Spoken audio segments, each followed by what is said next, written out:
Happy Thursday! Today's Thursday, October 23 na tayo guys. And time check, 8:30 ng umaga. So, ngayon ako'y magluluto ng aming almusal. Magtitinapay. So, magluto ako ng hotdog at itlog. Ang aking dalawang bagets ay tulog pa.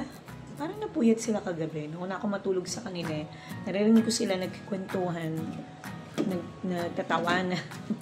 And then, initin natin yung ating luyang dilaw. Ayan. Initin natin. Para mas may energy tayo ngayong umagang ito.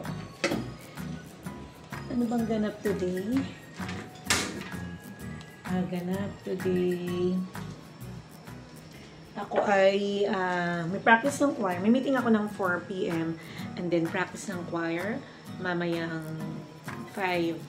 So, on Sunday, meron kaming indigenous celebration. So, celebrate natin yung mga ating mga mga katribo. Yung mga tao na syempre mga nakatira sa probinsya, mga ganyan. So, may magaganap na celebration. And, ano bang, kakanta tayo ng Tagalog on Sunday. So, mag-iisip ako ng, meron ng kopya, meron ng kanta sa baba. So, ayoko nang kumanta ng background. O yun, isip pa ako ng pang-intro eh. Yun. And then, ano pa ba? So, yun lang magiging ganap ko today. Ang mga bagets wala pa rin pasok. Online pa rin sila due to may influenza na iniingatan. Mabilis makahawa. Kaya, ano sila ngayon? Nasa bahay lang din sila.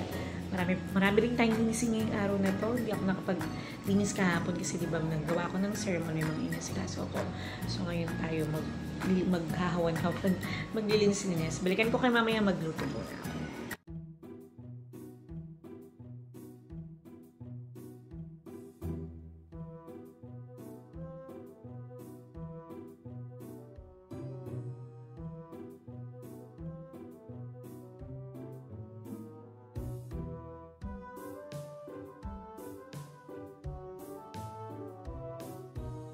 Kain tayo guys. Meron tayong hotdog, egg, at tinapay, Eden cheese. Magpatayin kape. Kain!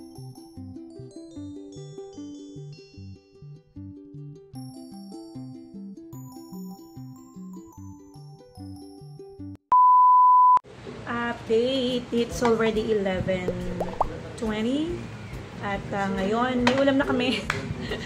Nawala ng internet. So, ang tagal nating walang net. Kumuna tayo ng tubig. Walang internet.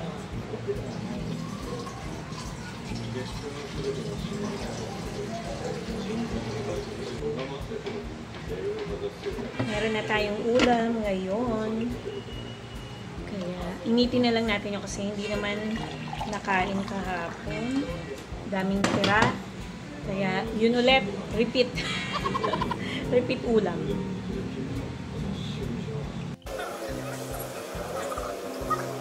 Sarap maglaba, oh. Init.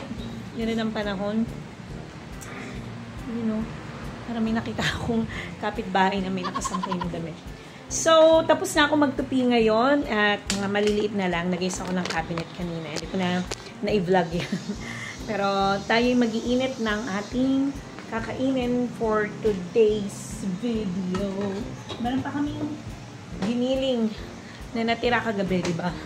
Ang dami kong nailuto. So, ano lang natin yan. Initin lang. Ayan. May mga hugasin pa rin tayong nakatambak. So, kailan ba ako maglilinis ng banyo? Bukas na lang siguro kasi meron pa akong dapat ayusin ngayon. Si Kuya na dito may lakad din. Si Bunso, rest day. parang dragon ang buhok niyan. Pero, whoop! Ayaw yung pakita. Kagigil. Kagigil. Mag-ano na tayo. Magtutuloy ko yung aking konting linisin dito. Meron pa ako mga maliliit na dapat tupiin, kaya babalikan ko kayo mamaya. Later.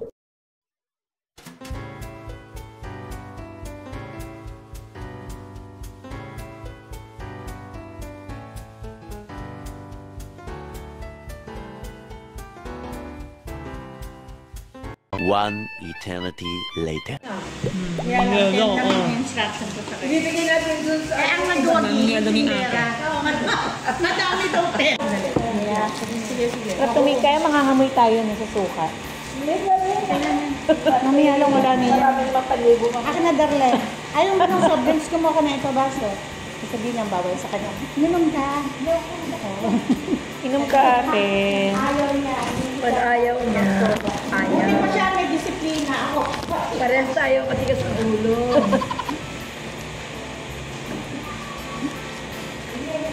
May party ba tayo, DM? Christmas party. Yeah, Oo. Siyempre. Bago mag-end ang 20. Oo. And food. Ano natin? Food and Christmas party. Update tayo, guys. It is now 10:08. So, naggagawa ko ngayon ng aking sermon. Sermon, short lang. Konting reflection lang tomorrow. Kasi nga wala si Pastor. Hindi mo kami ni Pastor.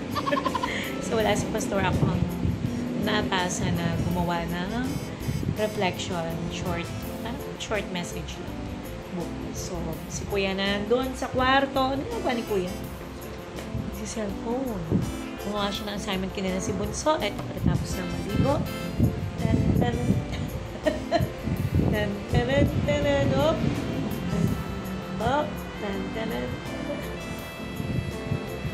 Pakita kita. Na? Ayaw. Mabilis po. Wala tayong magawa. Kinulit natin si Bunso. Manonood tayo. So, 10 na ngayon ay tatapusin ko lang yung aking ginagawang sermon and then matutulog na rin tayo after. A few moments later. Matthew 12:34, You brood of snakes, how could evil men like you speak what is good and right? For whatever is in your heart determines what you say. Jesus reminds us that what we say reveals what is in our heart. What kinds of words come from your mouth? That is an indication of what is in your heart. You can't solve your problem, however, just by cleaning up your speech. You must allow the Holy Spirit to fill you with new attitudes and motives. Then your speech will be cleansed at its source. Matthew 12:34, You brood of snakes, how could evil men like you speak what is good and right? For whatever is in your heart determines what you say. Thank you guys for your time. Thank you for watching DSM, The Simple Mom. See you again tomorrow for another day of vlogging. Good night.